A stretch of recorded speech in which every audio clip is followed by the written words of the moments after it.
राधे राधे, हरे कृष्ण। आप सभी का दिन मंगलमय हो। आज दिनांक 13 जनवरी मंगलवार है। आज माघ मास के कृष्ण पक्ष की दशमी तिथि दोपहर 3:17 बजे तक रहेगी। इसके बाद एकादशी तिथि का आरंभ होगा। भद्रा काल भी आज 3:17 बजे समाप्त हो जाएगा। आज ब्रह्मा मुहूर्त सुबह 5:38 से 6:26 तक रहेगा। सूर्योदय प्रातः 7:14 बजे और सूर्यास्त सायं 5:56 बजे होगा। राहु काल दोपहर 3 से 4:30 बजे तक रहेगा। आइए, प्रतिदिन की भांति आज भी अन्न, धन और सुख समृद्धि प्रदान करने वाली सीता नित्य नेम की पावन कथा का श्रवण करें। सभी प्रेम से उच्चारण करें, सीता मैया की जय। यह वही कथा है जिसे सीता माता सुनाती थी और प्रभु श्री राम प्रेमपूर्वक सुनते थे। एक दिन श्री राम भगवान को किसी काम के लिए बाहर जाना पड़ा, तो सीता माता कहने लगी कि भगवान, मेरा तो 12 वर्ष का नितनेम है।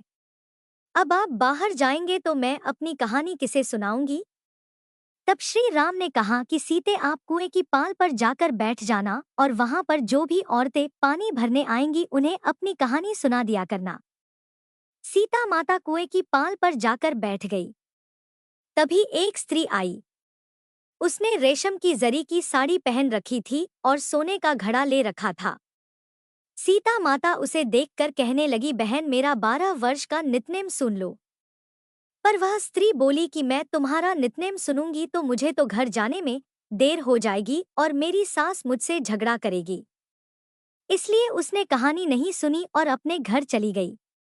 लेकिन उसके घर जाते ही उसकी रेशम चरी की साड़ी फट गई। सोने का घड़ा मिट्टी के घड़े में बदल गया। सासू ने देखा तो पूछा, अरे बहू, यह किसका दोष अपने सिर लेकर आ गई है? बहू बोली, माँ जी, कुएं पर एक औरत बैठी थी। उसने अपनी कहानी सुनने के लिए कहा, लेकिन मैंने नहीं सुनी। शायद उसी का यह फल मुझे मिला है। बहू की बात सुनकर अगले दिन वही साड़ी और वही घड़ा लेकर सास कुएं की पाल पर गई। सास को वहीं पर सीता माता बैठी मिली तो माता सीता ने कहा, बहन, मेरी कहानी सुन लीजिए। सासू बोली, एक बार छोड़, मैं तो 4 बार कहानी सुन लूंगी। तब सीता माता बोली, राम आए, लक्ष्मण आए, देश के पुजारी आए, नित नेम का नेम लाए, आओ राम बैठो, राम तपी रसोई जीमो, राम माखन मिश्री खाओ, राम दूध पताशा पियो, राम सूत के पलका मोठो, राम शाल दुशाला पोठो, राम शाल दुशाला ओढ़ो, राम जब बोलूं राम ही राम, राम सवारे सबके काम, खाली घर भंडार भरेंगे, सबका बीड़ा पार करेंगे, श्री राम जय जय राम। सासू बोली, बहन, कहानी तो बहुत अच्छी लगी। फिर कहानी सुनकर सासू घर चली गई और उसकी साड़ी फिर से रेशम जरी की बन गई। मिट्टी का घड़ा भी फिर वापस से सोने के घड़े में बदल गया। बहू ने देखा तो कहने लगी, सासू माँ, आपने यह सब कैसे किया? सासू बोली, बहू, तू दोष लगाकर आई थी और मैं अब दोष उतार कर आ रही हूँ। बहू ने पूछा कि माँ जी, वह कुएं वाली स्त्री कौन है? सासू ने बताया कि वह तो सीता माता थी। वह पुराने से नया कर देती है, खाली घर में भंडार भर देती है। वह लक्ष्मी जी का वास घर में कर देती हैं और मनुष्य की जो भी इच्छा हो उसे पूर्ण कर देती हैं। बहू बोली, माँ जी, फिर तो ऐसी कहानी मुझे भी सुना दो। सास बोली कि ठीक है, तुम भी सुनो। फिर सास ने कहानी शुरू की। राम आए, लक्ष्मण आए, देश के पुजारी आए, नित नेम का नेम लाए, आओ राम बैठो, राम तपी रसोई जीमो, राम माखन मिश्री खाओ, राम दूध बताशा पियो, राम सूत के पलका मोठो, राम शाल दुशाला पोठो, राम शाल दुशाला ओढ़ो, राम जब बोलूं राम ही राम, राम सवारे सबके काम, खाली घर भंडार भरेंगे, सबका बेड़ा पार करेंगे, बोलो श्री राम जय जय राम। कहानी सुनकर बहू बोली, माँ जी, कहानी तो बहुत अच्छी है। सासू ने कहा, ठीक है, अब से हम इस कहानी को रोज किया करेंगे। अब सास बहू रोज सवेरे उठती, नहाती धोती और पूजा करने के बाद नित्यनेम की सीता माता की कहानी कहती। एक दिन की बात है, उनके यहाँ पड़ोस की एक औरत आई और बोली कि बहन, जरा सी आँच तो देना। तो बहू बोली कि आँच तो अभी हमने जलाई ही नहीं। पड़ोसन बोली, तो फिर तुम सुबह 4 बजे से उठकर क्या कर रही हो? तो उन्होंने कहा कि हम तो सुबह सुबह उठकर पूजा करते हैं। फिर सीता माता की नितनेम की कहानी कहते हैं। पड़ोसन ने उनकी बात सुनकर फिर कहा कि सीता माता की कहानी कहने से तुम्हें क्या मिला। तब वे दोनों बोली कि सीता माता की कहानी कहने से घर में भंडार भर जाते हैं, सारे काम पूर्ण हो जाते हैं, मन की इच्छा भी पूरी होती है। पड़ोसन ने कहा, बहन अगर ऐसा है तब तो फिर मुझे भी कहानी सुना दो। तब बहू बोली कि ठीक है, तुम भी यह कहानी सुन लो। राम आए लक्ष्मण आए, देश के पुजारी आए नित नेम का नेम लाए। आओ राम बैठो राम, तपी रसोई जीमो राम। माखन मिश्री खाओ राम, दूध बताशा पियो राम। सूत के बल का मोटो राम, शाल दुशाला पोटो राम। शाल दुशाला ओढ़ो राम, जब बोलूं राम ही राम। राम सवारे सबके काम, खाली घर भंडार भरेंगे, सबका बेड़ा पार करेंगे। श्री राम जय राम, जय जय राम। पड़ोसन ने इस कहानी को सुना तो कहने लगी, बहन कहानी तो बहुत अच्छी लगी। अब वह पड़ोसन भी नितनेम सीता माता की कहानी कहने लगी। कहानी कहने से सीता माता ने पड़ोसन के भी धन के भंडार भर दिए। देखते ही देखते अब तो पूरे मोहल्ले में नितनेम की कथा चल पड़ी और हर किसी की मनोकामना पूर्ण होने लगी। हे सीता माता, जैसे आपने उन सभी के भंडार भरे वैसे ही हमारे भी भरना।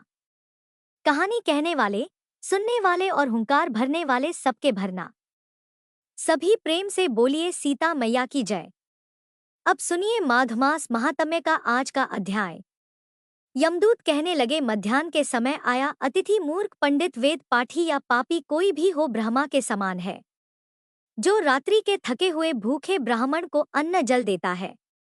मध्याह्न के समय जिसके घर आता हुआ अतिथि निराश नहीं जाता, वह स्वर्ग का वासी होता है। अतिथि बराबर कोई धन संपत्ति और हित नहीं है। बहुत से राजा और मुनि अतिथि सत्कार से ही ब्रह्मलोक को प्राप्त हुए हैं। जो एक समय आलस्य से भी अतिथि को भोजन करा दे, वह यमद्वार नहीं देखता। केसरी ध्वज से वैवस्वत देव ने कहा था कि जो कोई इस कर्मभूमि मृत्यु लोक से स्वर्ग लोक जाने की इच्छा रखता हो, वह अन्न का दान करे। दूत कहता है कि यमराज जी कहते हैं, अन्न के बराबर दूसरा और कोई दान नहीं है। जो गर्मियों में जल, सर्दी में ईंधन और सदैव अन्न का दान करते हैं, वे कभी यम के दुख नहीं उठाते। जो अपने किए हुए पापों का प्रायश्चित करता है, वह भी नरक को नहीं देखता, और प्रायश्चित न करने वाला मनुष्य घोर नरक में जाता है। जो काया, वाचा और मन से किए हुए पापों का प्रायश्चित करता है, वह देव और गंधर्वों से शोभित स्वर्ग लोक को प्राप्त होता है। जो नित्य ही व्रत तप तीर्थ करते हैं और जितेंद्र हैं, वह भयंकर यम को नहीं देखते हैं। नित्य धर्म करने वाला दूसरे का अन्न भोजन और दान त्याग दे। नित्य स्नान करने से बड़े बड़े पाप नाश होकर यम को नहीं देखता। बिना स्नान पवित्रता कैसे हो सकती है। जो मनुष्य पर्व के समान चलते जल में स्नान करते हैं, वह बुरी योनि नहीं पाते और ना ही नरक में जाते हैं। माघ मास में प्रातः स्नान करने वाले मनुष्यों को नियम पूर्वक तिल, पात्र और तिल, कमल का दान करना चाहिए। यमदूत कहते हैं कि हे विकुंडल, पृथ्वी, सोना, गौ आदि परम दान करने वाला स्वर्ग से नहीं लौटता। बुद्धिमान पुण्यतिथियों, व्यतिपात, संक्रांति आदि को थोड़ा सा दान करके भी बुरी गति को नहीं प्राप्त होता। सत्यवादी, मौन रहने वाला, मीठा बोलने वाला, क्षमाशील, नीतिवान, किसी की निंदा न करने वाला, सब प्राणियों पर दया करने वाला, पराये धन को तिनके के समान समझने वाला मनुष्य भी कभी नरक को नहीं भोगता। प्रिय श्रोताओं, माघ मास महात्म्य के आज के अध्याय में बस इतना ही। अब सुनिए श्रीमद् भागवत महापुराण की आज की कथा। सूत जी महाराज कहते हैं, भगवान कृष्ण के प्यारे सखा अर्जुन एक तो पहले ही श्री कृष्ण के विरह से व्याकुल हो रहे थे। उस पर राजा युधिष्ठिर ने उनके विषादग्रस्त मुद्रा देखकर उसके विषय में कई प्रकार की आशंकाएं व्यक्त करते हुए प्रश्नों की मानो झड़ी ही लगा दी हो। दुख और शोक से अर्जुन का मुख और हृदय कमल सूख सा गया था। चेहरा एकदम फीका पड़ गया था। वे उन्हीं भगवान कृष्ण के ध्यान में ऐसे डूबे रहे थे कि बड़े भाई के प्रश्नों का कोई भी उत्तर ना दे सके। श्री कृष्ण के आंखों से ओझल हो जाने के कारण वे बड़े परेशान से और बड़े ही व्याकुल हो रहे थे। रथ हाँकने, टहलने आदि के समय भगवान ने उनके साथ जो मित्रता, अभिन्न हृदयता और प्रेम से भरे हुए व्यवहार किए थे, उनकी याद उन्हें रह रह कर आ रही थी। बड़े ही कष्ट से उन्होंने अपने शोक का वेग रोका, हाथ से अपनी आंखों के आंसू पोंछे और फिर रुधे हुए गले से अपने बड़े भाई महाराज युधिष्ठिर से कहा, है महाराज, मेरे ममेरे भाई अथवा अत्यंत घनिष्ठ मित्र का रूप धारण कर श्री कृष्ण ने तो मुझे ठग ही लिया। मेरे जिस प्रबल पराक्रम से बड़े बड़े देवता गण भी आश्चर्य में डूब जाते थे, उसे श्री कृष्ण ने मुझसे छीन ही लिया। जैसे यह शरीर प्राण से रहित होने पर मृतक कहलाता है, वैसे ही उनके क्षण भर के वियोग से यह संसार मुझे अब अप्रिय दिखने लगा है। उनके आश्रय से द्रौपदी स्वयंवर में राजा द्रुपद के घर आए हुए कामोन्मत्त राजाओं का तेज मैंने हरण कर लिया था। धनुष पर बाण चढ़ाकर मैंने मछली की आंख को बेध लिया और इस प्रकार द्रौपदी को प्राप्त किया था। और उनके साथ से मैंने समस्त देवताओं के साथ इंद्र को अपने बल से जीतकर अग्निदेव को उनकी तृप्ति के लिए खांडव वन का दान कर दिया और मैं दानव के निर्माण की हुई अलौकिक कला कौशल से युक्त मायामयी सभा प्राप्त की और आपके यज्ञ में सब ओर से आकर राजाओं ने अनेक प्रकार की भेंट समर्पित की। 10,000 हाथियों की शक्ति और बल से संपन्न आपके इन छोटे भाई भीमसेन ने उन्हीं की शक्ति से राजाओं के सिर पर पैर रखने वाले अभिमानी जरासंध का वध किया था। इसके पश्चात उन्हीं भगवान ने उन बहुत से राजाओं को मुक्त किया जिनको जरासंध ने महाभैरव यज्ञ में बलि चढ़ाने के लिए बंदी बना रखा था। उन सभी राजाओं ने आपके यज्ञ में अनेकों प्रकार के उपहार दिए थे। महारानी द्रौपदी राजसोई यज्ञ के महान अभिषेक से पवित्र हुए अपने उन सुंदर केशों को, जिन्हें दुष्टों ने भरी सभा में छूने का साहस किया था, बिखेर कर और आंखों में आंसू भरकर श्री कृष्ण से प्रार्थना की थी। तब उन्होंने उसके सामने उसके घोर अपमान का बदला लेने की प्रतिज्ञा करके उन धूर्तों की स्त्रियों की ऐसी दशा कर दी थी कि वे विधवा हो गई और उन्हें अपने केश अपने हाथों से खोलने पड़े थे। वनवास के समय हमारे वैरी दुर्योधन के षड्यंत्र से 10,000 शिष्यों को साथ बिठाकर भोजन करने वाले महर्षि दुर्वासा ने हमें 2 स्तर संकट में डाल दिया था। उस समय उन्होंने द्रौपदी के पात्र में बची हुई शाख की एक पत्ती का ही भोग लगाकर हमारी रक्षा की थी। उनके ऐसा करते ही नदी में स्नान करती हुई मुनि मंडली को ऐसा प्रतीत हुआ मानो उनकी तो बात ही क्या, सारी त्रिलोकी ही तृप्त हो गई हो। और उनके प्रताप से मैंने युद्ध में पार्वती जी सहित भगवान शंकर को भी आश्चर्य में डाल दिया था तथा उन्होंने मुझको अपना पाशुपत नामक अस्त्र दिया। साथ ही दूसरे लोकपालों ने भी प्रसन्न होकर अपने अपने अस्त्र मुझे दिए और तो और उनकी कृपा से मैं इस शरीर से स्वर्ग में गया और देवराज इंद्र की सभा में उनके बराबर आधे आसन पर बैठने का सम्मान भी मैंने प्राप्त किया। श्री कृष्ण के आग्रह से जब मैं स्वर्ग में ही कुछ दिनों तक रह गया, तब देवराज इंद्र के साथ समस्त देवताओं ने मेरी इन्हीं गांडीव धारण करने वाली भुजाओं का निवात कवच आदि दैत्यों को मारने के लिए आश्रय लिया था। हे महाराज, यह सब जिनकी महती कृपा का फल था, उन्हीं पुरुषोत्तम भगवान कृष्ण ने आज मुझे ठग लिया। महाराज, कौरवों की सेना भीष्म, द्रोण आदि अजय महामत्स्यों से पूर्ण अपार समुद्र के समान दुस्तर थी, परंतु उनका आश्रय ग्रहण करके अकेले ही रथ पर सवार होकर मैं उसे पार कर गया। उन्हीं की सहायता से, आपको याद होगा, मैंने शत्रुओं से राजा विराट का सारा गोधन तो वापस ले ही लिया, साथ ही उनके सिर पर से चमकते हुए मणिमय मुकुट और अंगों के अलंकार तक छीन लिए थे। हे भ्राताश्री, कौरवों की सेना भीष्म, कर्ण, द्रोण, शल्य और अन्य बड़े बड़े राजाओं, क्षत्रिय वीरों के रथों से शोभायमान थी। उनके सामने मेरे आगे आगे चलकर वे अपनी दृष्टि से ही उन महारथी युद्ध पतियों की आयु, मन, उत्साह और बल को छीन लिया करते थे। द्रोणाचार्य, भीष्म, कर्ण, भूरिश्रवा, सुशर्मा, शल्य, जयद्रथ और बहिर्क आदि वीरों ने मुझ पर अपने कभी ना चुकने वाले अस्त्र चलाए थे, परंतु जैसे हिरण्यकश्यपु आदि दैत्यों के अस्त्र शस्त्र भगवत भक्त प्रहलाद का स्पर्श नहीं कर पाते थे, ठीक वैसे ही उनके शस्त्रास्त्र मुझे छू तक नहीं पाए कि श्री कृष्ण के भुज दंडों की छत्रछाया में रहने का ही प्रभाव था। श्रेष्ठ पुरुष संसार से मुक्त होने के लिए जिनके चरण कमलों का सेवन करते हैं, अपने आप तक को दे डालने वाले उन भगवान को मुझ दुर्बुद्धि ने सारथी तक बना डाला। आज जिस समय मेरे घोड़े थक गए थे और मैं रथ से उतरकर पृथ्वी पर खड़ा था, उस समय बड़े बड़े महारथी शत्रु भी मुझ पर प्रहार ना कर सके, क्योंकि श्री कृष्ण के प्रभाव से उनकी बुद्धि मारी गई थी। हे महाराज, माधव के उन्मत्त और मधुर मुस्कान से युक्त विनोद भरे और हृदय स्पर्शी वचन और उनका मुझे पार्थ अर्जुन सखा गुरु नंदन आदि कहकर पुकारना मुझे याद आने पर हृदय में उथल पुथल मचा देते हैं। सोने, बैठने, टहलने और अपने संबंध में बड़ी बड़ी बातें करने और भोजन आदि करने तक में तो हम प्रायः एक साथ ही रहा करते थे। किसी किसी दिन तो मैं उन्हें व्यंग से कह बैठता, मित्र तुम तो बड़े सत्यवादी हो। उस समय भी वे महापुरुष अपनी महानुभावता के कारण जैसे मित्र अपने मित्र का और पिता अपने पुत्र का अपराध सह लेता है, ठीक उसी प्रकार, हाँ महाराज, ठीक उसी प्रकार मुझ दुर्बुद्धि के अपराधों को वे सह लिया करते थे। महाराज, जो मेरे सखा प्रिय मित्र नहीं, मेरे हृदय ही थे, उन्हीं पुरुषोत्तम भगवान से आज मैं रहित हो गया हूँ। भगवान की पत्नियों को द्वारका से अपने साथ ला रहा था, परंतु रास्ते में दुष्ट गोपों ने मुझ एक अबला की भांति मुझे हरा दिया और मैं उनकी रक्षा कर ही नहीं पाया। वही श्री कृष्ण तो मेरा गांडीव धनुष है, वे ही मेरे बाण हैं, वही रथ हैं, वही घोड़े हैं और वही मैं रथी अर्जुन भी हूँ, जिसके सामने बड़े बड़े लोग सिर झुकाया करते थे। श्री कृष्ण के बिना यह सब एक ही क्षण में नहीं के समान सार शून्य हो गए। ठीक उसी तरह जैसे भस्म में डाली हुई आहुति, कपट भरी सेवा और ऊसर में बोया हुआ बीज व्यर्थ जाता है।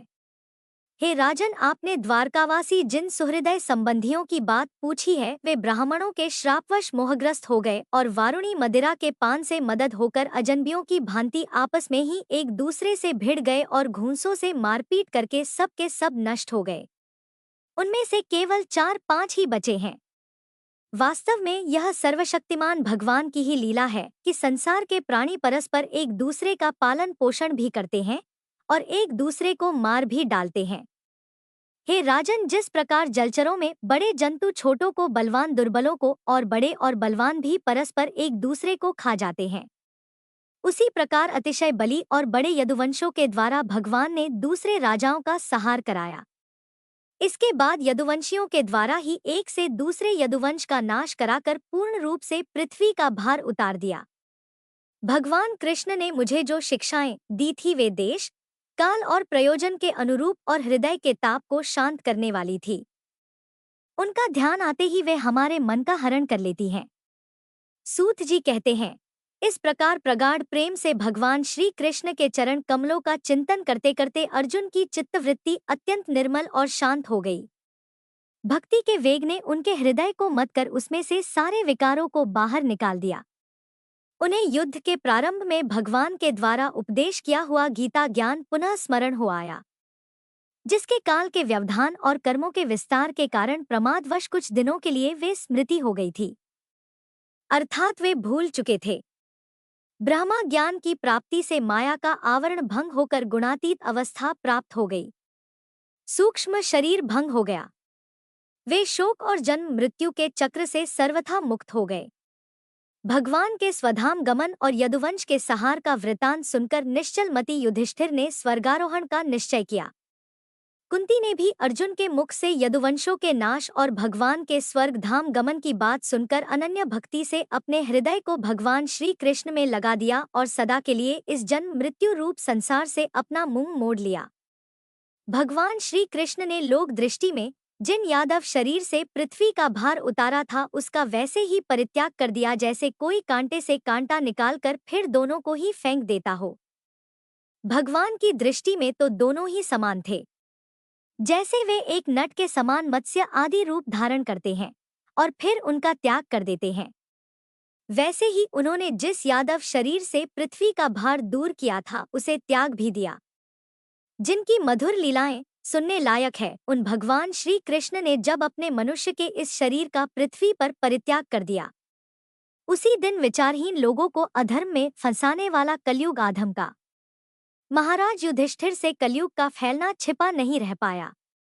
उन्होंने देखा देश में, नगर में, घरों में प्राणियों में लोभ, असत्य, छल, हिंसा आदि अधर्मों की बढ़ोतरी हो गई है। तब उन्होंने महाप्रस्थान करने का निश्चय कर लिया। उन्होंने अपने विनय पुत्र परीक्षित को, जो कि गुणों में उन्हीं के समान थे, समुद्र से घिरी हुई पृथ्वी के सम्राट पद पर हस्तिनापुर में अभिषेक किया।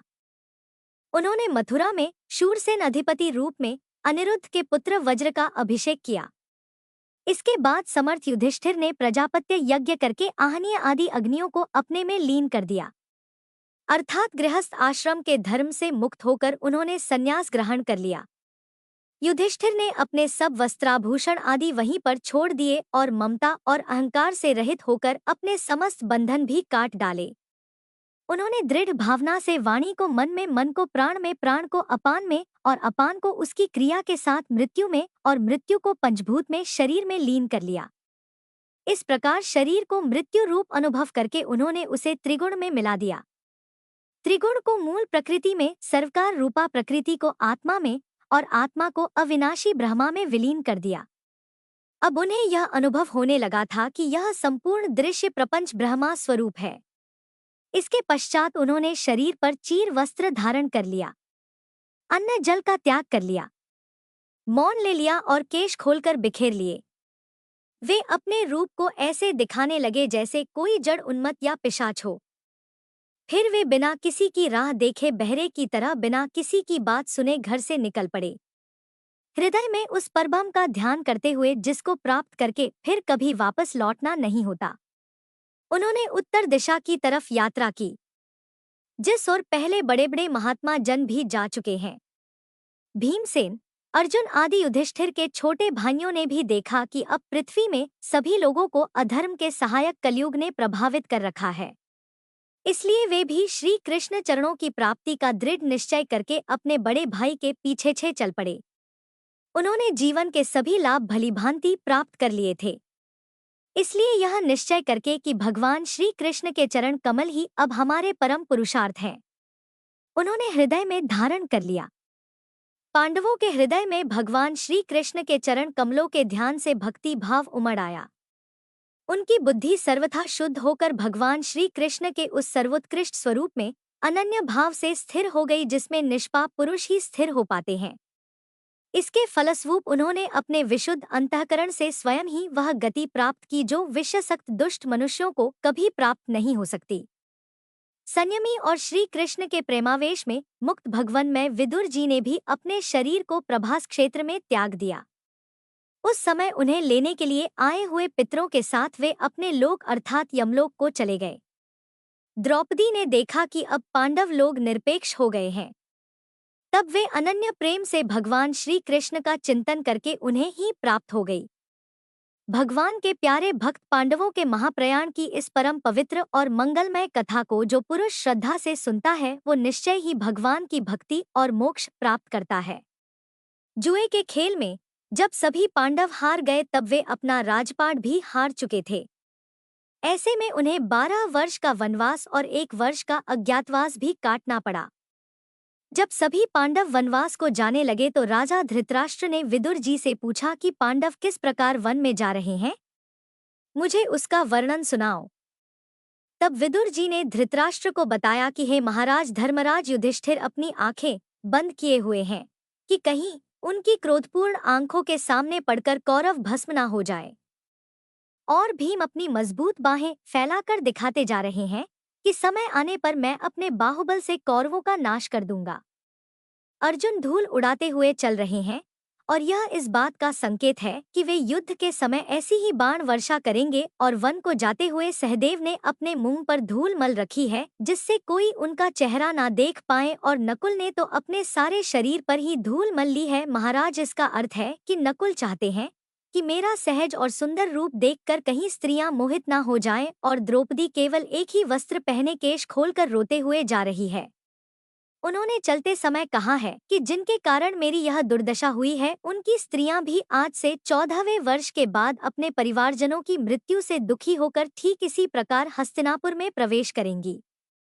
वनवास की पहली रात पांडवों ने गंगा नदी के तट पर प्रमाण नामक बहुत बड़े बरगद के पास बिताई। जब सुबह हुई तो पांडव वन में अंदर जाने लगे। तब साथ में उनके बहुत से ब्राह्मण भी साथ हो लिए। यह देखकर धर्मराज युधिष्ठिर को ब्राह्मणों के भरण पोषण की चिंता सताने लगी। तब धौम्य ऋषि ने युधिष्ठिर से कहा कि आप सूर्य देवता की पूजा कीजिए। इस प्रकार धर्मराज युधिष्ठिर ने पूरे विधि विधान से श्रद्धा और विश्वास के साथ भगवान सूर्य की पूजा की। भगवान सूर्य ने भी उनकी तपस्या से प्रकट होकर एक तांबे का बर्तन जो कि अक्षय पात्र था उसे दिया और कहने लगे कि तुम्हारी रसोई में जो कुछ भी फल, मूल, शाक आदि 4 प्रकार की भोजन सामग्री तैयार होगी वह तब तक खत्म नहीं होगी जब तक द्रौपदी परोसती रहेगी। इस प्रकार पांडव वन को चले गए और समय आने पर धर्मराज युधिष्ठिर ने अक्षय पात्र से ब्राह्मणों को भोजन भी करवाया और दुर्वासा ऋषि के श्राप से भी वह बच गए थे। जब पांडव वन में जा रहे थे तब उससे पहले भगवान श्री कृष्ण से उन्होंने कहा, हे प्रभु, अभी तो द्वापर युग का अंतकाल चल रहा है। कृपया आप हमें बताइए कि आने वाले कलयुग में कलिकाल की गति क्या और कैसी होगी। तब भगवान श्री कृष्ण उनसे कहने लगे कि अभी तुम पांचों भाई वन में जाओ और वहां पर जो कुछ भी दिखे वह आकर मुझे बताओ, तब मैं उसका प्रभाव तुम्हें बताऊंगा। अब जब पांचों भाई वन में रहने लगे तो एक बार चारों भाई अलग अलग दिशाओं में वन के भ्रमण के लिए निकले। पांचों भाइयों ने वन में जो देखा उसे देखकर वे हैरान रह गए। धर्मराज युधिष्ठिर जो कि भ्रमण पर थे तो उन्होंने एक जगह पर देखा कि किसी हाथी की 2 सूंड है। अर्जुन ने जब दूसरी दिशा में जाकर देखा तो उन्होंने देखा कि कोई पक्षी है और उस पक्षी के पंखों पर वेद की ऋचाएं लिखी हुई हैं और वह पक्षी मुर्दे का मांस खा रहा है। भीम ने जंगल में जो देखा वह भी बड़ा आश्चर्यजनक था। उन्होंने देखा कि एक गाय ने बछड़े को जन्म दिया। जन्म के बाद वह गाय बछड़े को इतना चाट रही है कि बछड़ा लहूलुहान हो गया। अब सहदेव भी भ्रमण पर थे। उन्होंने जो देखा कि 6-7 कुएं हैं और आसपास के कुएं में पानी तो है किंतु बीच का कुआं खाली है। बीच का कुआं गहरा है और फिर भी पानी नहीं है। वन में नकुल ने भी हैरान करने वाली घटना देखी। नकुल ने देखा कि एक पहाड़ के ऊपर से एक बड़ी सी शिला लुढ़कती हुई आ रही है और कितने ही विशालकाय वृक्ष और शिलाओं से टकराकर उनको नीचे गिराते हुए आगे बढ़ जाती है। विशालकाय वृक्ष और शिलाएं भी उस शिला को रोक नहीं पाई और अंत में एक अत्यंत छोटे पौधे का स्पर्श करते ही वह शिला स्थिर हो छीन लिया करते थे। द्रोणाचार्य, भीष्म, कर्ण, भूरिश्रवा, सुशर्मा, शल्य, जयद्रथ और बहिर्क आदि वीरों ने मुझ पर अपने कभी ना चुकने वाले अस्त्र चलाए थे, परंतु जैसे हिरण्यकश्यपु आदि दैत्यों के अस्त्र शस्त्र भगवत भक्त प्रहलाद का स्पर्श नहीं कर पाते थे, ठीक वैसे ही उनके शस्त्रास्त्र मुझे छू तक नहीं पाए। कि श्री कृष्ण के भुज दंडों की छत्रछाया में रहने का ही प्रभाव था। श्रेष्ठ पुरुष संसार से मुक्त होने के लिए जिनके चरण कमलों का सेवन करते हैं, अपने आप तक को दे डालने वाले उन भगवान को मुझ दुर्बुद्धि ने सारथी तक बना डाला। आज जिस समय मेरे घोड़े थक गए थे और मैं रथ से उतरकर पृथ्वी पर खड़ा था उस समय बड़े बड़े महारथी शत्रु भी मुझ पर प्रहार ना कर सके क्योंकि श्री कृष्ण के प्रभाव से उनकी बुद्धि मारी गई थी। हे महाराज, माधव के उन्मत्त और मधुर मुस्कान से युक्त विनोद भरे और हृदय स्पर्शी वचन और उनका मुझे पार्थ, अर्जुन, सखा, गुरु, नंदन आदि कहकर पुकारना मुझे याद आने पर हृदय में उथल पुथल मचा देते हैं।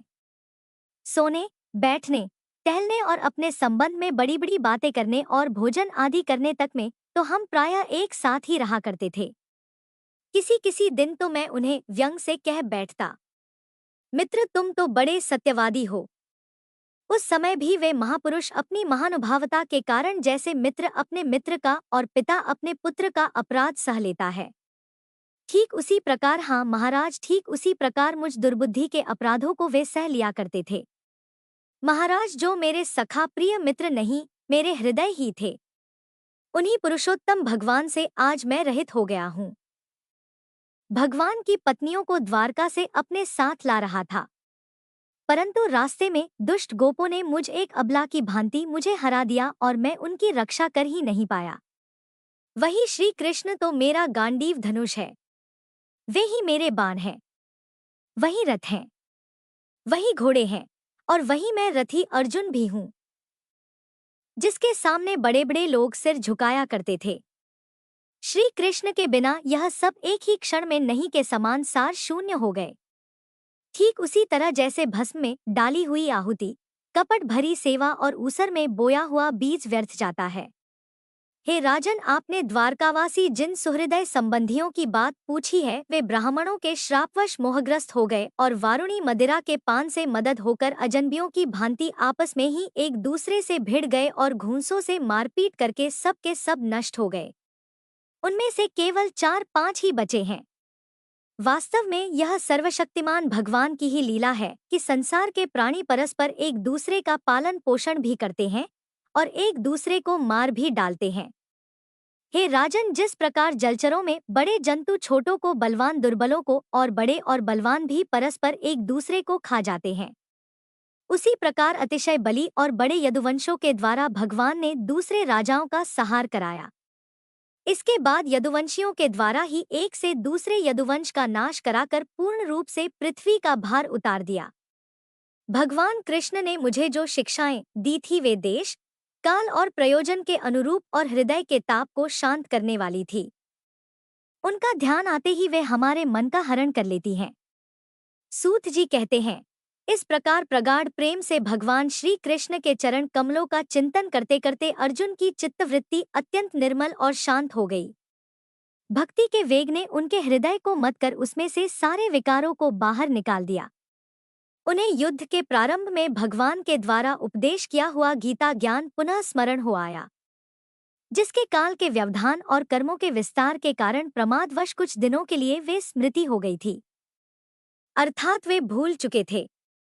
ब्रह्मा ज्ञान की प्राप्ति से माया का आवरण भंग होकर गुणातीत अवस्था प्राप्त हो गई। सूक्ष्म शरीर भंग हो गया। वे शोक और जन्म मृत्यु के चक्र से सर्वथा मुक्त हो गए। भगवान के स्वधाम गमन और यदुवंश के सहार का वृतांत सुनकर निश्चलमति युधिष्ठिर ने स्वर्गारोहण का निश्चय किया।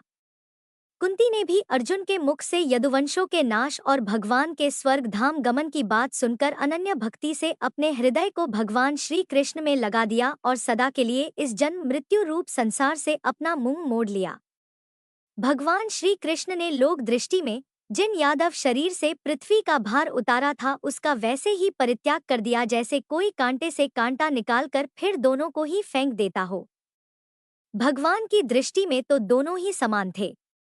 जैसे वे एक नट के समान मत्स्य आदि रूप धारण करते हैं और फिर उनका त्याग कर देते हैं, वैसे ही उन्होंने जिस यादव शरीर से पृथ्वी का भार दूर किया था उसे त्याग भी दिया। जिनकी मधुर लीलाएं सुनने लायक है, उन भगवान श्री कृष्ण ने जब अपने मनुष्य के इस शरीर का पृथ्वी पर परित्याग कर दिया, उसी दिन विचारहीन लोगों को अधर्म में फंसाने वाला कलयुग आधम का महाराज युधिष्ठिर से कलयुग का फैलना छिपा नहीं रह पाया। उन्होंने देखा देश में, नगर में, घरों में प्राणियों में लोभ, असत्य, छल, हिंसा आदि अधर्मों की बढ़ोतरी हो गई है। तब उन्होंने महाप्रस्थान करने का निश्चय कर लिया। उन्होंने अपने विनय पुत्र परीक्षित को, जो कि गुणों में उन्हीं के समान थे, समुद्र से घिरी हुई पृथ्वी के सम्राट पद पर हस्तिनापुर में अभिषेक किया। उन्होंने मथुरा में शूरसेन अधिपति रूप में अनिरुद्ध के पुत्र वज्र का अभिषेक किया। इसके बाद समर्थ युधिष्ठिर ने प्रजापत्य यज्ञ करके आहनीय आदि अग्नियों को अपने में लीन कर दिया, अर्थात गृहस्थ आश्रम के धर्म से मुक्त होकर उन्होंने संन्यास ग्रहण कर लिया। युधिष्ठिर ने अपने सब वस्त्राभूषण आदि वहीं पर छोड़ दिए और ममता और अहंकार से रहित होकर अपने समस्त बंधन भी काट डाले।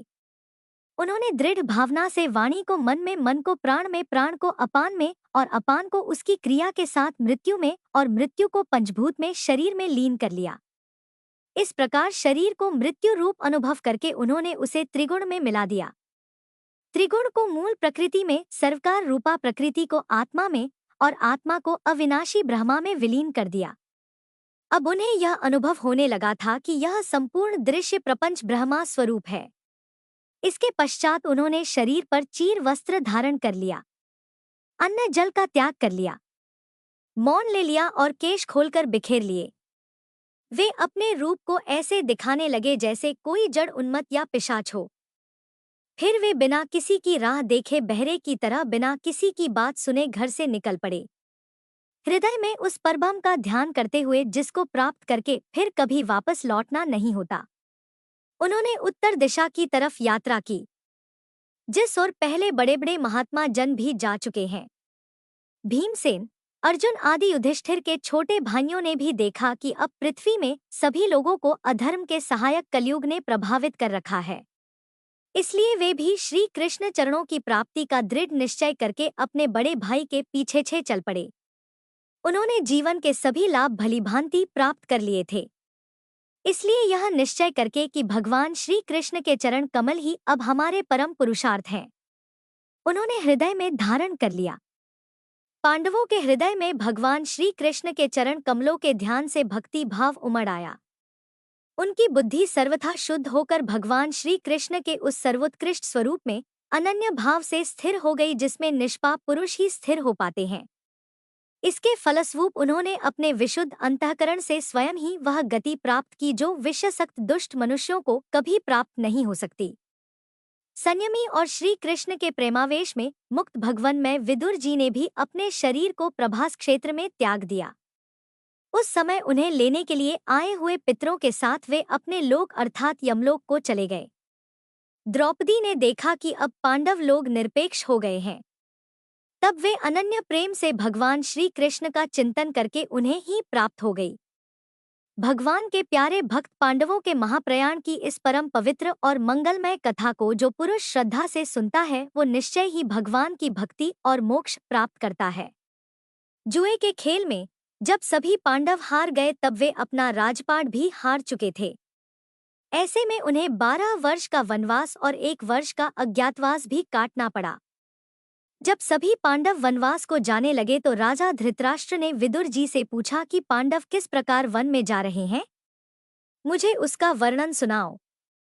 तब विदुर जी ने धृतराष्ट्र को बताया कि हे महाराज, धर्मराज युधिष्ठिर अपनी आंखें बंद किए हुए हैं कि कहीं उनकी क्रोधपूर्ण आंखों के सामने पड़कर कौरव भस्म न हो जाए।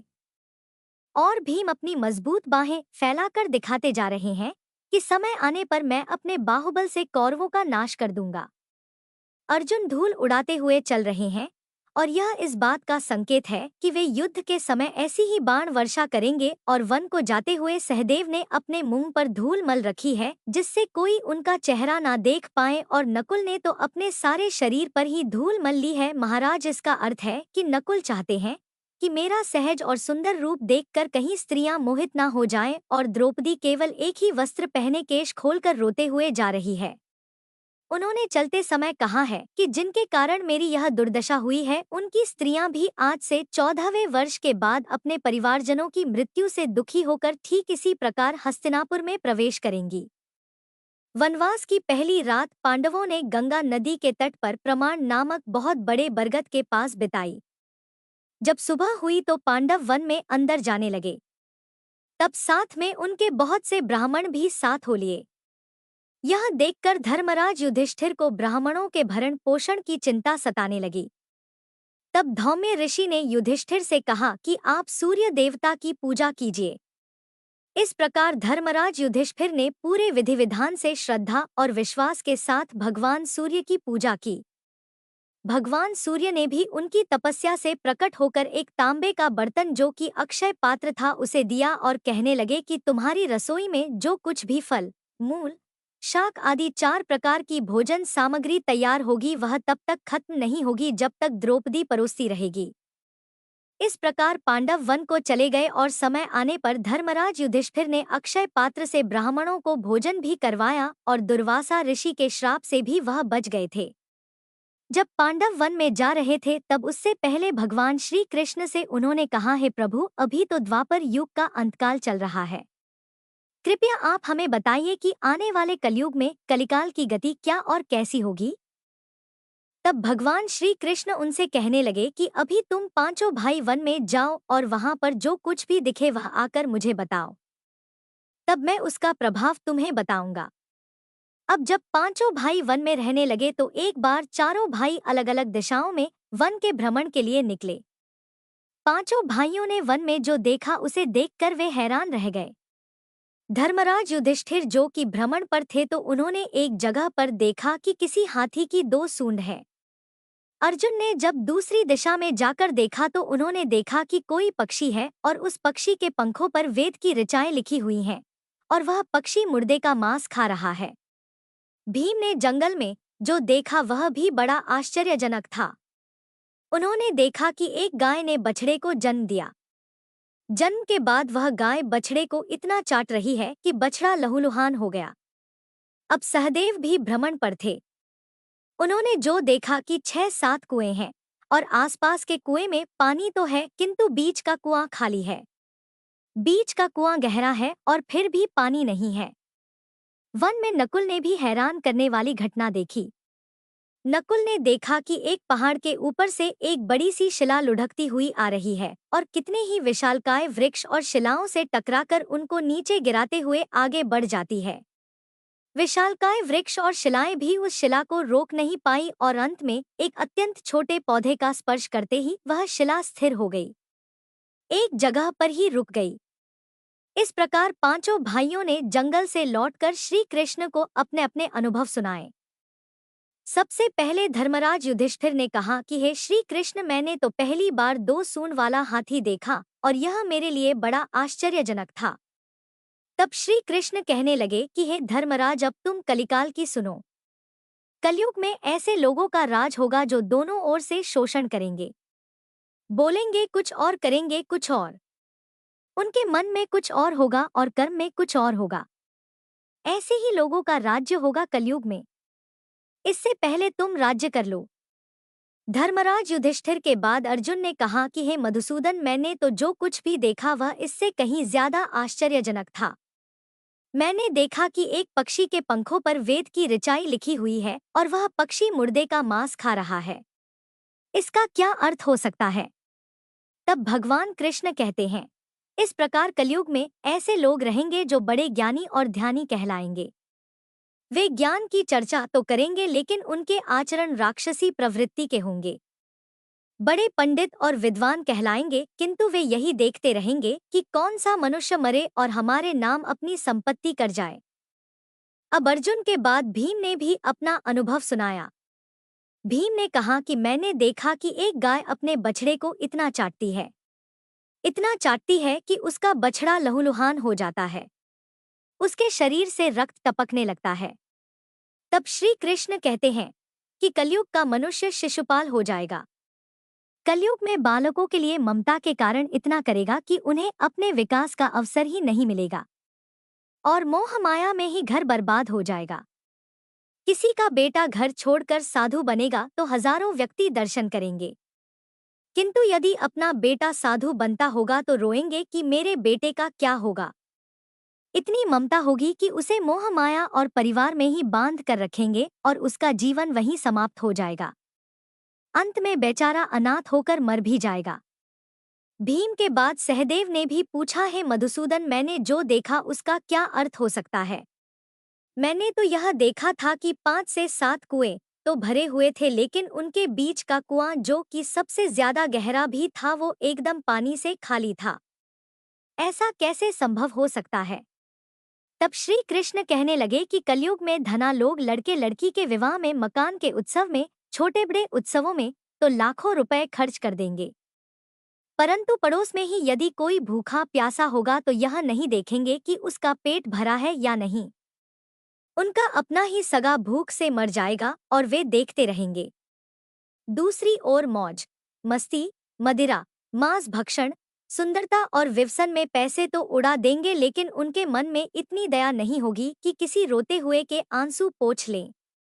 यानी कि कहने का तात्पर्य यह होगा कि कलयुग में अन्न के भंडार तो होंगे लेकिन लोग भूख से ही मरेंगे। इसका साफ साफ अर्थ यह है कि लोगों के मन में दया ही नहीं होगी। लोग अपने सामने लोगों को भूखा मरता देखेंगे लेकिन अपना धन उन पर खर्च नहीं करेंगे। सहदेव के बाद नकुल ने भी भगवान श्री कृष्ण से कहा कि मैंने भी एक आश्चर्य देखा।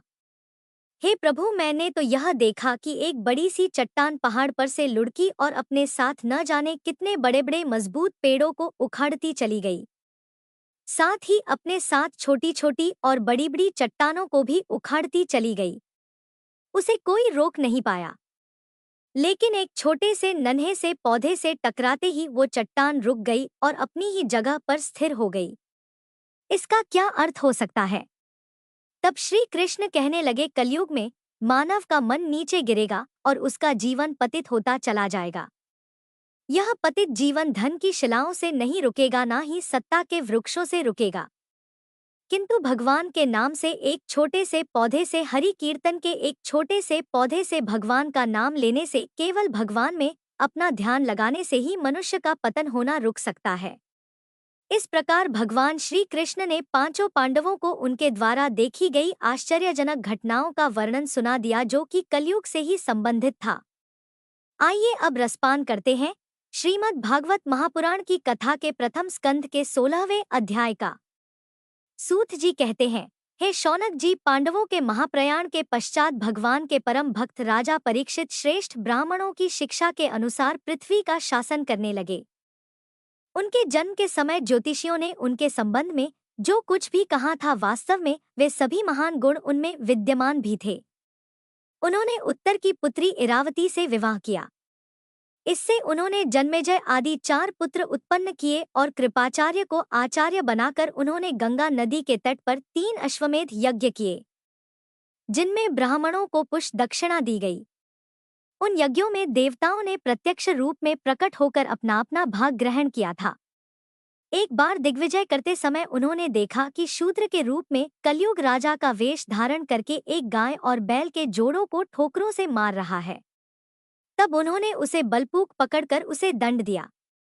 शौनक जी ने पूछा, है महाभाग्यवान सूत जी, महाराज दिग्विजय के समय महाराज परीक्षित ने कलयुग को दंड देकर ही क्यों छोड़ दिया? उसे मार क्यों नहीं डाला?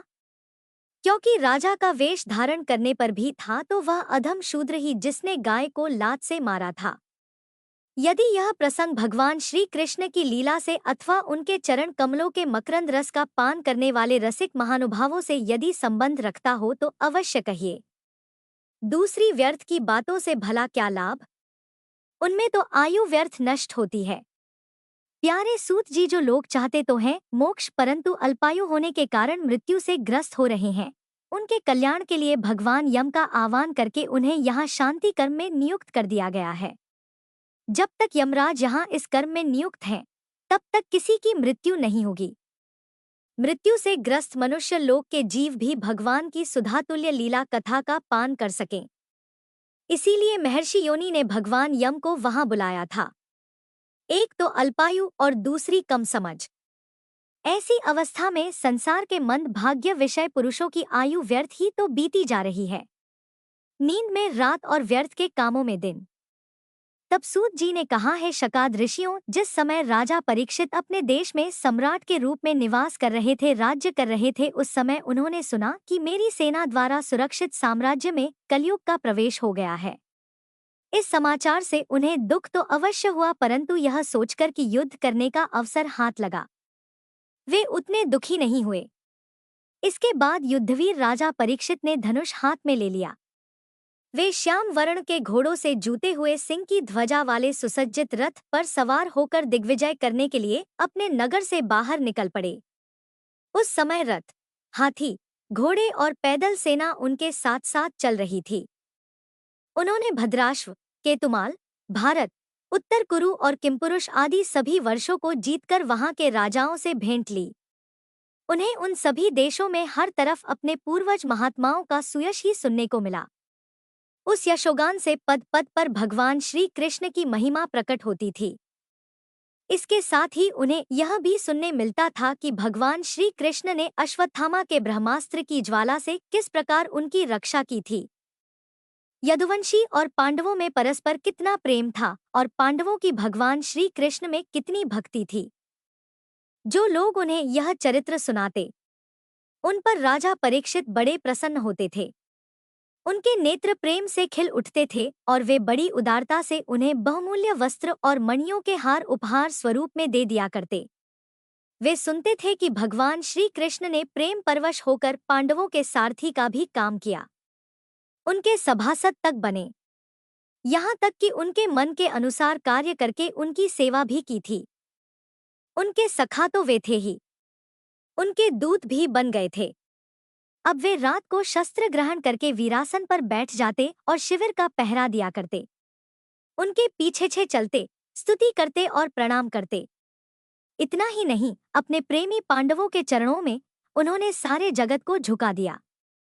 तब राजा परीक्षित की भक्ति भगवान श्री कृष्ण के चरण कमलों में और भी बढ़ जाती। इस प्रकार वे दिन प्रतिदिन पांडवों के आचरण का अनुसरण करते हुए दिग्विजय कर रहे थे। उन्हीं दिनों उनके शिविर से थोड़ी ही दूर पर एक आश्चर्यजनक घटना घटी। हे शौनकादि ऋषियों, अब वे घटना मैं आपको सुनाता हूँ। धर्म बैल का रूप धारण करके एक पैर से घूम रहा था। एक स्थान पर उसे गाय के रूप में पृथ्वी मिली। पुत्र की मृत्यु से दुखी माता के समान उसके नेत्रों से आंसुओं के झरने झड़ रहे थे। उसका शरीर श्रीहीन हो गया था, कांतहीन हो गया था। धर्म पृथ्वी से पूछने लगा, कल्याणी कुशल से तो होना? तुम्हारा मुख कुछ कुछ मलिन हो रहा है, तुम कांतहीन हो रही हो। ऐसा लगता है तुम्हारे हृदय में कुछ ना कुछ दुख तो अवश्य है।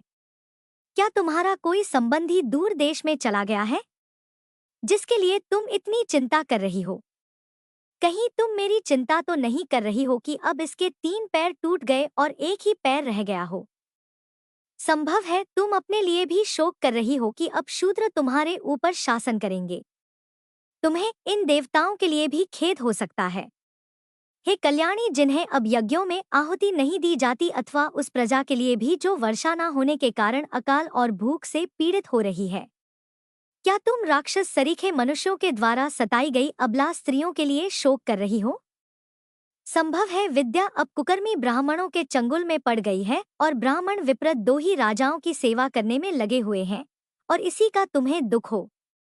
आज के नाम मात्र के राजा तो 16 आने कलयुगी हो गए हैं।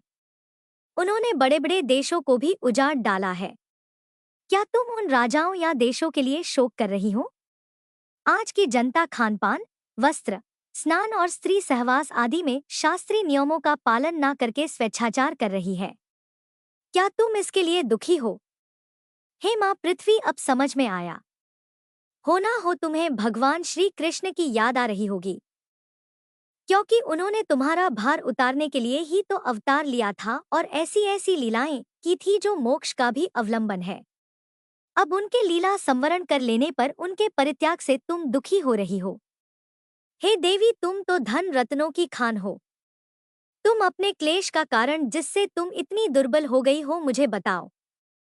मालूम होता है बड़े बड़े बलवानों को भी हरा देने वाले काल ने देवताओं के द्वारा वंदनीय तुम्हारे सौभाग्य को छीन लिया है। धर्म के इस प्रकार आग्रह पूर्वक पूछे जाने पर पृथ्वी ने कहा, है धर्म, तुम मुझसे जो कुछ पूछ रहे हो वह तो स्वयं ही जानते हो।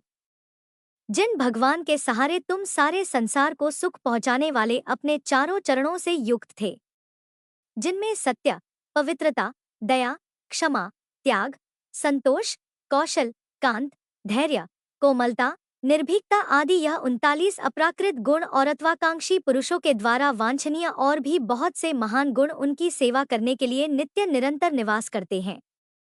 एक क्षण के लिए भी उनसे अलग नहीं होते। उन्हीं समस्त गुणों के आश्रय सौंदर्य धाम भगवान श्री कृष्ण ने इस समय इस लोक से अपनी लीला सवरण कर ली और यह संसार पापमय कलयुग की कुदृष्टि का शिकार हो गया। यही देखकर मुझे बड़ा शोक हो रहा है। हे धर्म, अपने लिए देवताओं में श्रेष्ठ तुम्हारे लिए देवता, पितर, ऋषि, साधु और समस्त वर्णों और आश्रमों के मनुष्यों के लिए मैं इस समय शोकग्रस्त हो रही हूँ, जिनका कृपा कटाक्ष प्राप्त करने के लिए ब्रह्मादि देवता भगवान की शरण में जाकर बहुत दिनों तक तपस्या करते रहे। वहीं लक्ष्मी जी अपने निवास स्थान कमल वन का परित्याग करके बड़े प्रेम से जिनके चरण कमलों की सुभग छत्रछाया का सेवन करती हैं, उन्हीं भगवान के कमल, वज्र, अंकुश, ध्वजा आदि चिन्हों से युक्त श्री चरणों से विभूषित होने के कारण मुझे महान वैभव प्राप्त हुआ था और मेरी तीनों लोकों से बढ़कर शोभा हुई थी। परंतु मेरे सौभाग्य का अब अंत हो गया। भगवान ने मुझ अभागनी को छोड़ दिया। ऐसा मालूम होता है हे धर्म कि मुझे अपने गई एक जगह पर ही रुक गई। इस प्रकार पांचों भाइयों ने जंगल से लौटकर श्री कृष्ण को अपने अपने अनुभव सुनाए। सबसे पहले धर्मराज युधिष्ठिर ने कहा कि हे श्री कृष्ण, मैंने तो पहली बार 2 सूंड वाला हाथी देखा और यह मेरे लिए बड़ा आश्चर्यजनक था। तब श्री कृष्ण कहने लगे कि हे धर्मराज, अब तुम कलिकाल की सुनो। कलयुग में ऐसे लोगों का राज होगा जो दोनों ओर से शोषण करेंगे, बोलेंगे कुछ और करेंगे कुछ और। उनके मन में कुछ और होगा और कर्म में कुछ और होगा। ऐसे ही लोगों का राज्य होगा कलयुग में। इससे पहले तुम राज्य कर लो। धर्मराज युधिष्ठिर के बाद अर्जुन ने कहा कि हे मधुसूदन, मैंने तो जो कुछ भी देखा वह इससे कहीं ज्यादा आश्चर्यजनक था। मैंने देखा कि एक पक्षी के पंखों पर वेद की ऋचाई लिखी हुई है और वह पक्षी मुर्दे का मांस खा रहा है। इसका क्या अर्थ हो सकता है? तब भगवान कृष्ण कहते हैं, इस प्रकार कलयुग में ऐसे लोग रहेंगे जो बड़े ज्ञानी और ध्यानी कहलाएंगे। वे ज्ञान की चर्चा तो करेंगे लेकिन उनके आचरण राक्षसी प्रवृत्ति के होंगे। बड़े पंडित और विद्वान कहलाएंगे किंतु वे यही देखते रहेंगे कि कौन सा मनुष्य मरे और हमारे नाम अपनी संपत्ति कर जाए। अब अर्जुन के बाद भीम ने भी अपना अनुभव सुनाया। भीम ने कहा कि मैंने देखा कि एक गाय अपने बछड़े को इतना चाटती है कि उसका बछड़ा लहूलुहान हो जाता है। उसके शरीर से रक्त टपकने लगता है। तब श्री कृष्ण कहते हैं कि कलयुग का मनुष्य शिशुपाल हो जाएगा। कलयुग में बालकों के लिए ममता के कारण इतना करेगा कि उन्हें अपने विकास का अवसर ही नहीं मिलेगा और मोह माया में ही घर बर्बाद हो जाएगा। किसी का बेटा घर छोड़कर साधु बनेगा तो हजारों व्यक्ति दर्शन करेंगे, किंतु यदि अपना बेटा साधु बनता होगा तो रोएंगे कि मेरे बेटे का क्या होगा। इतनी ममता होगी कि उसे मोह माया और परिवार में ही बांध कर रखेंगे और उसका जीवन वहीं समाप्त हो जाएगा। अंत में बेचारा अनाथ होकर मर भी जाएगा। भीम के बाद सहदेव ने भी पूछा, है मधुसूदन, मैंने जो देखा उसका क्या अर्थ हो सकता है? मैंने तो यह देखा था कि 5 से 7 कुएं तो भरे हुए थे, लेकिन उनके बीच का कुआं जो कि सबसे ज्यादा गहरा भी था वो एकदम पानी से खाली था। ऐसा कैसे संभव हो सकता है? तब श्री कृष्ण कहने लगे कि कलयुग में धना लोग लड़के लड़की के विवाह में, मकान के उत्सव में, छोटे बड़े उत्सवों में तो लाखों रुपए खर्च कर देंगे, परंतु पड़ोस में ही यदि कोई भूखा प्यासा होगा तो यह नहीं देखेंगे कि उसका पेट भरा है या नहीं। उनका अपना ही सगा भूख से मर जाएगा और वे देखते रहेंगे। दूसरी ओर मौज मस्ती, मदिरा, मांस भक्षण, सुंदरता और व्यसन में पैसे तो उड़ा देंगे, लेकिन उनके मन में इतनी दया नहीं होगी कि किसी रोते हुए के आंसू पोंछ लें। यानी कि कहने का तात्पर्य यह होगा कि कलयुग में अन्न के भंडार तो होंगे, लेकिन लोग भूख से ही मरेंगे। इसका साफ साफ अर्थ यह है कि लोगों के मन में दया ही नहीं होगी। लोग अपने सामने लोगों को भूखा मरता देखेंगे लेकिन अपना धन उन पर खर्च नहीं करेंगे। सहदेव के बाद नकुल ने भी भगवान श्री कृष्ण से कहा कि मैंने भी एक आश्चर्य देखा। हे प्रभु, मैंने तो यह देखा कि एक बड़ी सी चट्टान पहाड़ पर से लुढ़की और अपने साथ न जाने कितने बड़े बड़े मजबूत पेड़ों को उखाड़ती चली गई। साथ ही अपने साथ छोटी छोटी और बड़ी बड़ी चट्टानों को भी उखाड़ती चली गई। उसे कोई रोक नहीं पाया, लेकिन एक छोटे से नन्हे से पौधे से टकराते ही वो चट्टान रुक गई और अपनी ही जगह पर स्थिर हो गई। इसका क्या अर्थ हो सकता है? तब श्री कृष्ण कहने लगे, कलयुग में मानव का मन नीचे गिरेगा और उसका जीवन पतित होता चला जाएगा। यह पतित जीवन धन की शिलाओं से नहीं रुकेगा, ना ही सत्ता के वृक्षों से रुकेगा, किंतु भगवान के नाम से एक छोटे से पौधे से, हरि कीर्तन के एक छोटे से पौधे से, भगवान का नाम लेने से, केवल भगवान में अपना ध्यान लगाने से ही मनुष्य का पतन होना रुक सकता है। इस प्रकार भगवान श्री कृष्ण ने पांचों पांडवों को उनके द्वारा देखी गई आश्चर्यजनक घटनाओं का वर्णन सुना दिया जो कि कलयुग से ही संबंधित था। आइए अब रसपान करते हैं श्रीमद् भागवत महापुराण की कथा के प्रथम स्कंध के 16वें अध्याय का। सूत जी कहते हैं, हे शौनक जी, पांडवों के महाप्रयाण के पश्चात भगवान के परम भक्त राजा परीक्षित श्रेष्ठ ब्राह्मणों की शिक्षा के अनुसार पृथ्वी का शासन करने लगे। उनके जन्म के समय ज्योतिषियों ने उनके संबंध में जो कुछ भी कहा था, वास्तव में वे सभी महान गुण उनमें विद्यमान भी थे। उन्होंने उत्तर की पुत्री इरावती से विवाह किया।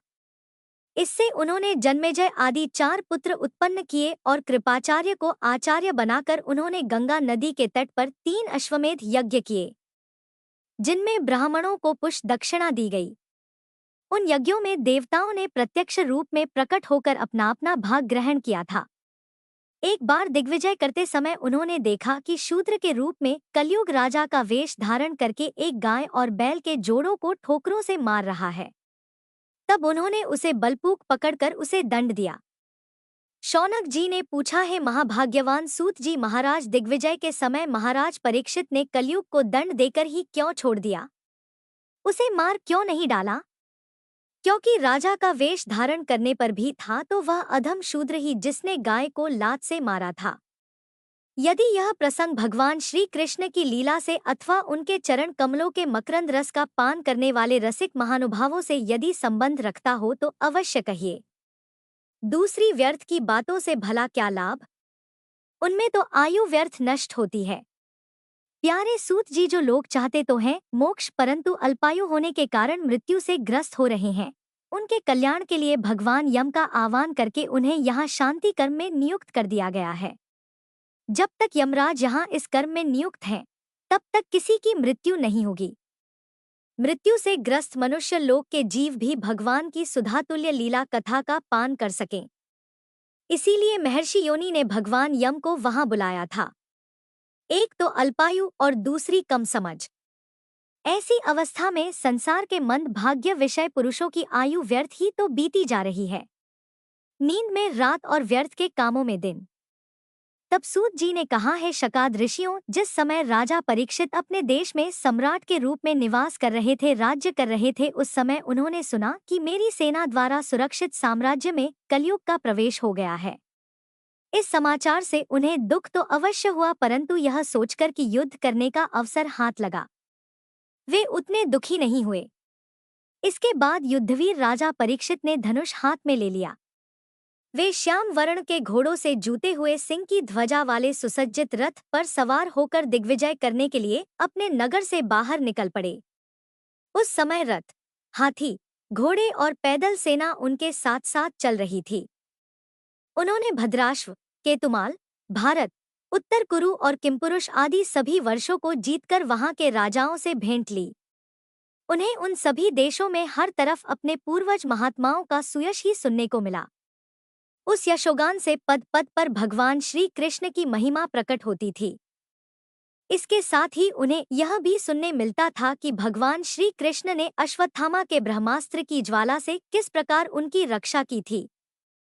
यदुवंशी और पांडवों में परस्पर कितना प्रेम था और पांडवों की भगवान श्री कृष्ण में कितनी भक्ति थी। जो लोग उन्हें यह चरित्र सुनाते, उन पर राजा परीक्षित बड़े प्रसन्न होते थे। उनके नेत्र प्रेम से खिल उठते थे और वे बड़ी उदारता से उन्हें बहुमूल्य वस्त्र और मणियों के हार उपहार स्वरूप में दे दिया करते। वे सुनते थे कि भगवान श्री कृष्ण ने प्रेम परवश होकर पांडवों के सारथी का भी काम किया, उनके सभासद तक बने, यहाँ तक कि उनके मन के अनुसार कार्य करके उनकी सेवा भी की थी। उनके सखा तो वे थे ही, उनके दूत भी बन गए थे। अब वे रात को शस्त्र ग्रहण करके वीरासन पर बैठ जाते और शिविर का पहरा दिया करते। उनके पीछे छे चलते, स्तुति करते और प्रणाम करते। इतना ही नहीं, अपने प्रेमी पांडवों के चरणों में उन्होंने सारे जगत को झुका दिया। तब राजा परीक्षित की भक्ति भगवान श्री कृष्ण के चरण कमलों में और भी बढ़ जाती। इस प्रकार वे दिन प्रतिदिन पांडवों के आचरण का अनुसरण करते हुए दिग्विजय कर रहे थे। उन्हीं दिनों उनके शिविर से थोड़ी ही दूर पर एक आश्चर्यजनक घटना घटी। हे शौनकादि ऋषियों, अब वे घटना मैं आपको सुनाता हूँ। धर्म बैल का रूप धारण करके एक पैर से घूम रहा था। एक स्थान पर उसे गाय के रूप में पृथ्वी मिली। पुत्र की मृत्यु से दुखी माता के समान उसके नेत्रों से आंसुओं के झरने झड़ रहे थे। उसका शरीर श्रीहीन हो गया था, कांतहीन हो गया था। धर्म पृथ्वी से पूछने लगा, कल्याणी कुशल से तो होना? तुम्हारा मुख कुछ कुछ मलिन हो रहा है, तुम कांतहीन हो रही हो। ऐसा लगता है तुम्हारे हृदय में कुछ ना कुछ दुख तो अवश्य है। क्या तुम्हारा कोई संबंधी दूर देश में चला गया है, जिसके लिए तुम इतनी चिंता कर रही हो? कहीं तुम मेरी चिंता तो नहीं कर रही हो कि अब इसके 3 पैर टूट गए और एक ही पैर रह गया हो? संभव है तुम अपने लिए भी शोक कर रही हो कि अब शूद्र तुम्हारे ऊपर शासन करेंगे। तुम्हें इन देवताओं के लिए भी खेद हो सकता है। हे कल्याणी, जिन्हें अब यज्ञों में आहुति नहीं दी जाती अथवा उस प्रजा के लिए भी जो वर्षा न होने के कारण अकाल और भूख से पीड़ित हो रही है, क्या तुम राक्षस सरीखे मनुष्यों के द्वारा सताई गई अबला स्त्रियों के लिए शोक कर रही हो? संभव है विद्या अब कुकर्मी ब्राह्मणों के चंगुल में पड़ गई है और ब्राह्मण विप्रत दो ही राजाओं की सेवा करने में लगे हुए हैं और इसी का तुम्हें दुख हो। आज के नाम मात्र के राजा तो 16 आने कलयुगी हो गए हैं। उन्होंने बड़े बड़े देशों को भी उजाड़ डाला है। क्या तुम उन राजाओं या देशों के लिए शोक कर रही हो? आज की जनता खानपान, वस्त्र, स्नान और स्त्री सहवास आदि में शास्त्रीय नियमों का पालन न करके स्वेच्छाचार कर रही है। क्या तुम इसके लिए दुखी हो? हे माँ पृथ्वी, अब समझ में आया। होना हो तुम्हें भगवान श्री कृष्ण की याद आ रही होगी, क्योंकि उन्होंने तुम्हारा भार उतारने के लिए ही तो अवतार लिया था और ऐसी ऐसी लीलाएं की थी जो मोक्ष का भी अवलंबन है। अब उनके लीला संवरण कर लेने पर उनके परित्याग से तुम दुखी हो रही हो। हे देवी, तुम तो धन रत्नों की खान हो। तुम अपने क्लेश का कारण जिससे तुम इतनी दुर्बल हो गई हो मुझे बताओ। मालूम होता है बड़े बड़े बलवानों को भी हरा देने वाले काल ने देवताओं के द्वारा वंदनीय तुम्हारे सौभाग्य को छीन लिया है। धर्म के इस प्रकार आग्रह पूर्वक पूछे जाने पर पृथ्वी ने कहा, है धर्म, तुम मुझसे जो कुछ पूछ रहे हो वह तो स्वयं ही जानते हो। जिन भगवान के सहारे तुम सारे संसार को सुख पहुंचाने वाले अपने चारों चरणों से युक्त थे, जिनमें सत्य, पवित्रता, दया, क्षमा, त्याग, संतोष, कौशल, कांत, धैर्य, कोमलता, निर्भीकता आदि यह 39 अपराकृत गुण और अत्वाकांक्षी पुरुषों के द्वारा वांछनीय और भी बहुत से महान गुण उनकी सेवा करने के लिए नित्य निरंतर निवास करते हैं, एक क्षण के लिए भी उनसे अलग नहीं होते। उन्हीं समस्त गुणों के आश्रय सौंदर्य धाम भगवान श्री कृष्ण ने इस समय इस लोक से अपनी लीला सवरण कर ली और यह संसार पापमय कलयुग की कुदृष्टि का शिकार हो गया। यही देखकर मुझे बड़ा शोक हो रहा है। हे धर्म, अपने लिए देवताओं में श्रेष्ठ तुम्हारे लिए देवता, पितर, ऋषि, साधु और समस्त वर्णों और आश्रमों के मनुष्यों के लिए मैं इस समय शोकग्रस्त हो रही हूँ, जिनका कृपा कटाक्ष प्राप्त करने के लिए ब्रह्मादि देवता भगवान की शरण में जाकर बहुत दिनों तक तपस्या करते रहे।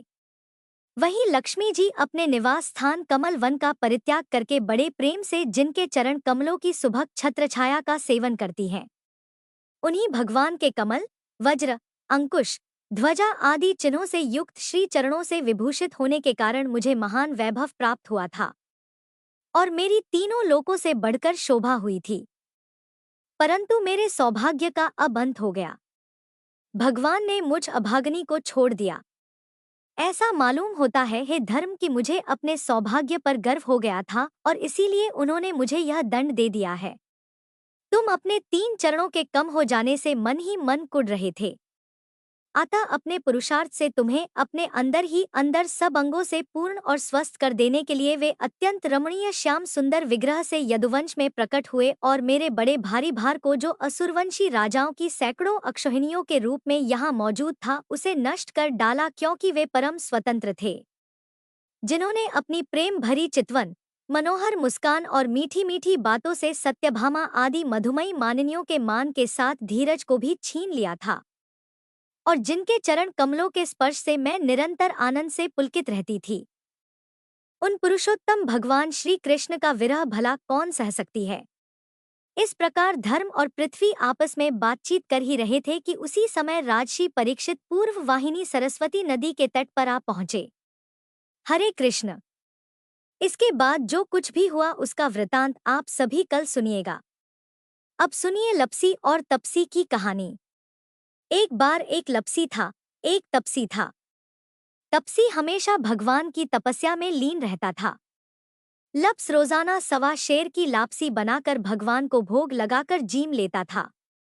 एक दिन वे दोनों आपस में झगड़ा करने लगे। तप्स बोला, मैं रोज भगवान की तपस्या करता हूँ, इसलिए मैं बड़ा हूँ। लप्स बोला, मैं रोज भगवान को 1.25 शेर लापसी का भोग लगाता हूँ, इसलिए मैं बड़ा हूँ। नारद जी वहां से गुजर रहे थे। दोनों को झगड़ा करता देख उनसे पूछा कि तुम दोनों झगड़ा क्यों कर रहे हो। तब लपसी ने खुद को बड़ा होने का कारण बताया और तप्स ने भी खुद को बड़ा होने का कारण नारद जी को बताया। सुनकर नारद जी बोले, तुम्हारा फैसला तो मैं कर दूंगा। दूसरे दिन लपसी और तप्स स्नान कर अपनी रोज की भक्ति करने आए तो नारद जी ने छुपकर 1.25 करोड़ की एक एक अंगूठी उन दोनों के आगे रख दी। तप्स की नजर जब अंगूठी पर पड़ी तो उसने चुपचाप अंगूठी उठाकर अपने नीचे दबा ली। उधर लपसी की नजर भी अंगूठी पर पड़ी लेकिन उसने ध्यान नहीं दिया और भगवान को भोग लगाकर लापसी खाने लगा। नारद जी जब सामने आए तो दोनों ने पूछा, बताइए नारद जी, हम दोनों में से कौन बड़ा है? तब नारद जी ने तप्स से खड़ा होने को कहा। वह खड़ा हुआ तो उसके नीचे दबी हुई अंगूठी दिखाई पड़ी। नारद जी ने तप्स से कहा, तपस्या करने के बाद भी तुम्हारी चोरी करने की आदत नहीं गई, इसलिए लप्स बड़ा है और तुम्हें तुम्हारी तपस्या का भी कोई फल नहीं मिलेगा। तब तपसी शर्मिंदा होकर क्षमा मांगने लगा।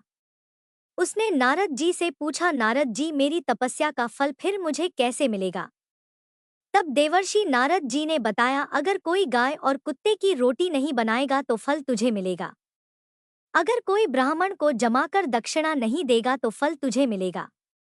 अगर कोई साड़ी के साथ ब्लाउज नहीं देगा तो फल तुझे मिलेगा। अगर कोई दिए से दिया जलाएगा तो फल तुझे मिलेगा। अगर कोई सारी कहानी सुने लेकिन तुम्हारी कहानी ना सुने तो फल तुझे मिलेगा। उसी दिन से हर व्रत कथा और कहानी के साथ लपसी तपसी की कहानी भी सुनी और कही जाती है। कथा का पुण्य सभी भक्तों के जीवन में सुख, शांति और समृद्धि लेकर आए, ऐसी माता सीता से प्रार्थना है। सीता मैया की जय।